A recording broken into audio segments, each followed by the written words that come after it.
నమస్తే బాబాయ్, మీ పేరు? జమ్డి జబీవుల్లా. ఏం చేస్తుంటారు? నేను మోటార్ ఫీల్డ్ మినీ లారీలో ఏంటి సభకు వచ్చారా? ఈ సభకు వచ్చాను. ఎంతమంది వచ్చుంటారు జనం? దాదాపు 4-5 లక్షల మంది వచ్చుంటారు. సభ సక్సెస్ అయిందంటారా? సభ సూపర్ సక్సెస్ అయింది. ఏంటి మరి వచ్చే ఎలక్షన్ ఎలా ఉండబోతుంది? దీని ప్రభావం ఏమైనా ఉంటుందా? దీని ప్రభావం తాడేపల్లి ప్యాలెస్లో టీవీలు పగిలిపోతుంటాయి ఈ సభను చూసి. దాంట్లో తేడా లేదు, సందేశం లేదు.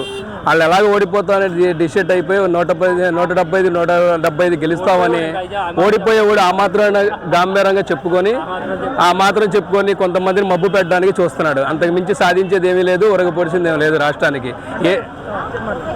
అంటే ఇప్పటివరకు టికెట్ ప్రకటించిన తర్వాత జనసేన కార్యకర్తలు టీడీపీ కార్యకర్తల మధ్య పోట్లాట జరుగుతుందని ఆరోపణలు కూడా పెద్ద ఎత్తున చేస్తాం. అవి చిన్న సహజంగా జరుగుతుంటాయండి. అవన్నీ కామనే. అవి దాన్ని పట్టుకొని అదంతా అలకడ ఉంటారు. అవన్నీ మామూలే. అవన్నీ సదురుకుంటారు, ఒకరికొకరు తోడుతారు. నిన్ను సాగనంపడానికి సిద్ధంగా రెడీగా ఉన్నాం, సమసిద్ధంగా ఉన్నాం. దాంట్లో తేడా లేదు. అంటే ఇప్పటికే 99 సీట్లు ఖరారు చేసి లిస్టులు కూడా బయట పెట్టిన పరిస్థితి ఏ విధంగా అనిపించింది ఈ లిస్టు చూసి? ఒకసారి అతను 7 సార్లు ప్రకటించి ఇప్పటికి కూడా 70 కూడా పూర్తి చేయలేకపోయాడు.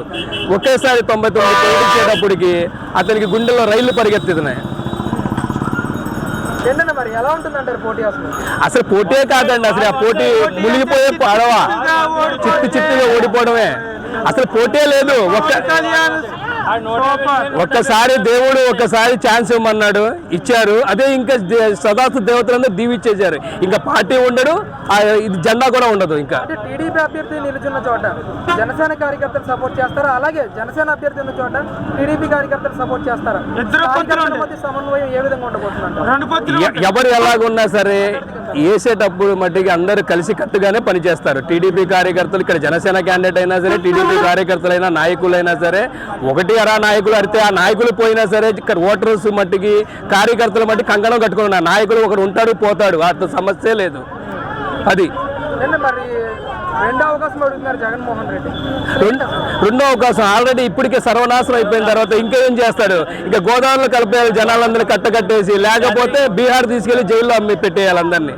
అంతకు మించి చేసేది లేదు. ఇంకో రెండోసారి సాధించేది ఒక్కసారే శూన్యం చేసేసి రాష్ట్రాన్ని సంకనాకిచ్చేసి ఇంకా రెండోసారి చేసి ఇంకేం చేస్తాడు? అంటే ఎందుకు ఇంత వ్యతిరేకత వచ్చిందంటారు? ప్రధాన కారణం అతనికి చేతకాని వాడికి ఏం చేస్తాడండి? ఏదైనా పరిపాలన తెలుసా అతనికి? ఈ పరిపాలన సంభాషణ ఎక్కినట్టు నువ్వు 4 సంవత్సరాల నుంచి అటకెక్కించి ఏ పథకాలైనా సరే, ఇప్పుడు చిన్న పథకాలు ఉన్నాయి. విదేశాల్లో ఉన్నప్పుడు మైనార్టీలకు వచ్చేటప్పటికి విదేశాలకి 500 చిల్లర మందికి పంపించారు. ఈ రోజు వాళ్ళకి డబ్బులు ఇవ్వకుండా వదిలేశాడు. ఈయన 5 సంవత్సరాల్లో 70 మంది దాటలేదు. ఈయనకి చూడండి, ఆకాశానికి నిచ్చెనేసినట్టు వేసాడు, ఏమీ ఉపయోగం లేదు. ఇతను చేసింది చంద్రబాబు పరిపాలన చూసేటప్పుడు 500 చిల్లర మంది వెళ్ళారు, 70 మంది. దీనికి దానికి సంబంధం ఉందా? ₹1,00,000 ఇస్తా అన్నాడు పెళ్లి కానుక. ఏం పీకాడు? 4 నెలలు పప్పం గడిపాడు. అలాగలే 4 సంవత్సరాలు అయిన తర్వాత 6 నెలల ముందు 10th క్లాస్ చదువుకోవాలని పెట్టాడు. అది ఎగడెగడానికి కాకపోతే దేనికి? అది ఒక మద్యం మొత్తం నిషేధి చేసేసి నేను ఓట్లు అడుగుతా అన్నాడు. ఏ ముఖం పెట్టి వచ్చి ఓట్లు అడుగుతున్నాడు? మాట తప్పడం, మనం తప్పడం కాదా ఇది? జగన్మోహన్ రెడ్డి, ఇది కాదా? నువ్వు గుండెల మీద చేసుకొని నీ కార్యకర్తలని ఎవడైనా సరే ఛాలెంజ్ చూసుకోమని దమ్ముంటే ఏదో చెప్పడం కాదు. నీ సాక్షి ఛానల్, సాక్షి టీవీల్లో పిచ్చి మాటలు చెప్పడం కాదు. క్షేత్రస్థాయిలో ప్రజల్లోకి రా, దమ్ముంటే తేల్చుకో. పరదాలు వెనకాల వెళ్ళడం, తెరల వెనకాల రావడం, వేల మంది, లక్షల మంది పోలీసులు సెక్యూరిటీలు తెలడం, ఎవరైనా విమర్శించి వాడి మీద కేసు పెట్టడం, లోపల అది కాదు మగతనం. క్షేత్రస్థాయితో తేల్చుకో. ప్రజలు ఎలాగున్నారు, ఆ రోజు ఎలా బతికారు ప్రజలు, ఈ రోజు ఎలా బతుకుతున్నారో చూసుకో. నువ్వు ఎప్పుడో బట్టలు నొక్కుతావు. నువ్వు నొక్కిన 4 బట్టలలో ఒక 5 బట్టలు, 4 బట్టలలో 3 పడవు.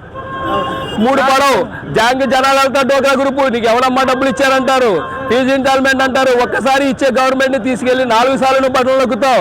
వాళ్ళకి టైంకి ఇవ్వు, వాళ్ళకి ఎగ్జామ్స్ రాయనివ్వరు, వాళ్ళకి సర్టిఫికెట్లు ఎవరు. నువ్వు చేసింది ఏంటి? అన్నీ తప్పులే. నువ్వు ఇష్టం వచ్చినట్టు దోచుకొని ఏం పీగుతున్నావు? ఏమీ లేదు. ఫ్రీగా వచ్చే ఇసుకని ఇవాళ సామాన్యుడు ఒక 50 గజాలు ఉంటే కట్టుకోవడానికి ఉందా? ఏదైనా ఏమీ లేదు. నువ్వు ఏం చేయగలుగుతావు? ఏమీ లేదు. ఇంకా చేసేది నీకు ఇంత దండం, 100 దండాలు. నువ్వు మాకు వదిలేసి నువ్వు రాష్ట్రానికి నువ్వు వదిలితే మాకు బాగుపడతారు. రాష్ట్రం నీకు 100 కొబ్బరికాయలు కూడా కొడతారు. అది హాయిగా ఆనందిస్తున్నారు. వీళ్ళు కలయిక అలాగే ఉండాలి. ఆ ప్రభుత్వానికి 175కి 175 జనసేన టీడీపీ గెలవాలి. 25కి 25 పార్లమెంట్ గెలవాలి. ఆడిని సాగనంపాలి. ఇది మట్టికి వాస్తవం సదాస్తు.